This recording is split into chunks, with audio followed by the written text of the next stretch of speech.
আজি আহিলোঁ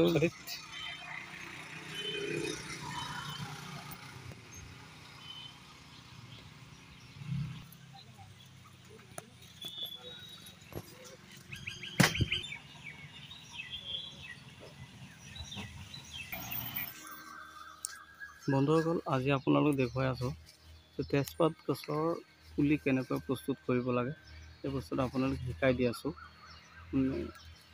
যদি আপোনালোকৰ ঘৰত তেজপাত গছ আছে তেনেহ'লে আপোনালোক পুলি বনাব পাৰিব। মই দেখুৱাই আছোঁ কেনেকৈ কি কৰিব লাগে। আহকচোন চাওঁ তেজপাতৰ পুলি কেনেকৈ প্ৰস্তুত কৰিব লাগে। আমি আমাৰ নাৰ্চাৰী যিহেতু আহিছোঁ, নাৰ্চাৰীত পুলি বনাবৰ কাৰণে আহিছোঁ। এইটো গছতে বহুত পুলি বনাই থৈছোঁ, মই দেখুৱাই দিম। তেজপাত গছৰ বহুত পুলি বনাইছোঁ, চাওক।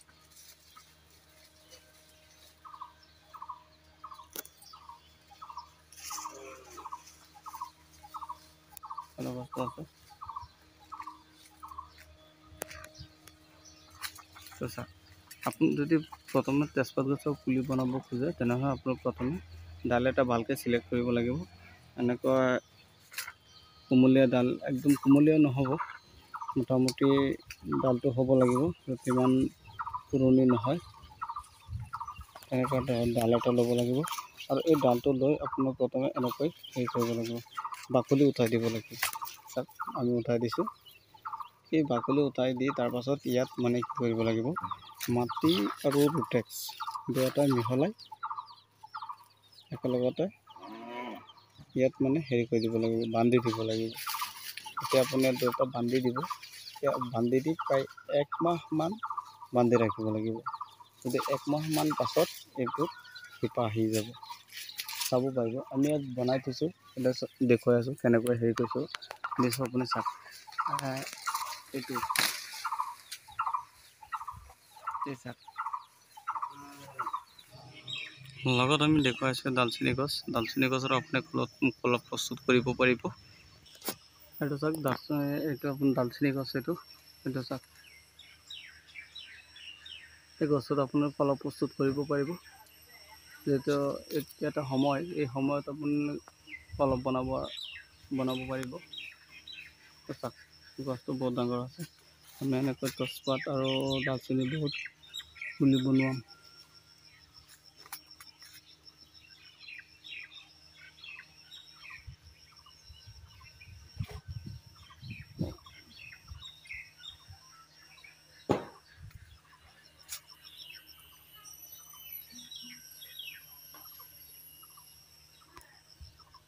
বন্ধুসকল, যদি আপোনালোকে তেজপাত আৰু ডালচেনি যদি আপোনালোকৰ কলপ বনায়, সেইটো আপোনালোকৰ বহুত প্ৰফিট হ'ব। আপোনালোকে বনাব, ভালকৈ বনাব। আমি যেনেকৈ দেখুৱাইছোঁ তেনেকৈ আপোনালোকে বনাই দিব। আমিও বনাইছোঁ বহুতখিনি আৰু বনোৱাম।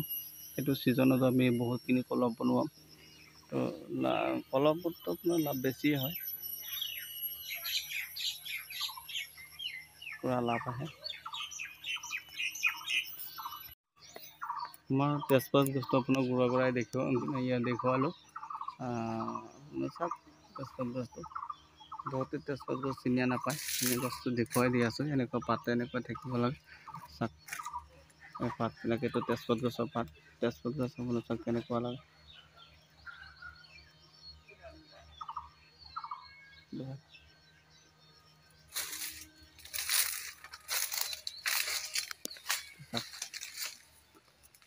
ডালচেনি গছৰ এইটো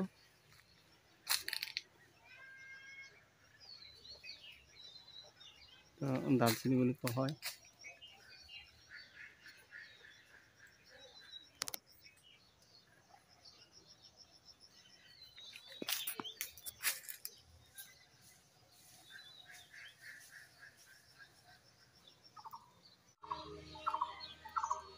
এনেকৈ যদি পুলি বনাই তো বহুত বনাব পাৰিব আপোনালোকে।